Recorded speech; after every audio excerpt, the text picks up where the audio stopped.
On va vous demander pendant 1 minute top chrono de dire du bien d'une de ces deux personnalités. Donc vous avez le choix entre Jean-Luc Mélenchon ou Nicolas Sarkozy. Qui vous choisissez? Nicolas Sarkozy. Nicolas Sarkozy, ouais. Alors c'est parti. Sans hésitation. Hein. Ouais. Allez-y.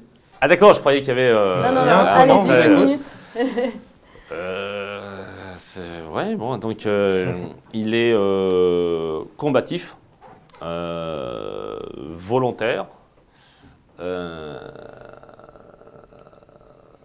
Je pense qu'il est profondément français et qu'il aime la France. Ça veut dire quoi être profondément français, excusez-moi? Ben, Des Gaulois? Oui, mais alors je vais peut-être vous choquer, c'est quelque chose qui ne m'a pas choqué. Pourquoi? Parce que vous voyez la tête que j'ai? Je suis vraiment venu de très loin, hein, il y a une trentaine d'années, un peu plus. Ben, moi, ça ne me choque pas. Moi, je suis tellement français, par exemple, que c'est d'ailleurs un des éléments de discours que j'aimais bien chez lui, c'est peut-être pour ça que j'ai choisi, c'est quand il racontait qu'il était venu de Hongrie, qu'il était, d'ailleurs il a beaucoup changé de point de vue depuis, mais cette forme d'intégration à la France et cet amour pour la France, que je crois sincère chez lui, ben, je le partage totalement. Donc vous êtes pour l'assimilation? Je ne sais pas que je suis pour. D'ailleurs, j'en ai assez, ce n'est pas critique vis-à-vis de votre question, mais du débat assimilation-intégration. Je pense que c'est un peu d'ailleurs le débat aussi du métissage ou pas.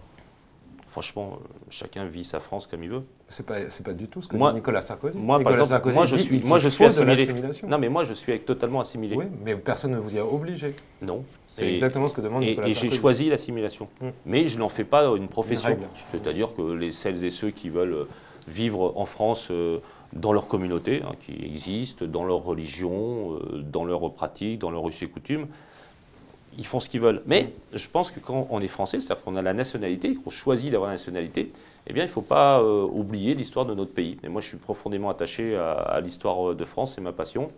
Et Bibracte, Gergovie, malheureusement Alésia, eh bien c'est heureusement d'ailleurs, parce que peut-être que c'était bien que les Romains gagnent, mais ça on le saura. Donc vous reprenez l'expression vos ancêtres les Gaulois? Non, je ne sais pas que je reprends, mais ça ne me choque pas et je pense qu'il faut arrêter le procès des petites phrases. Voilà.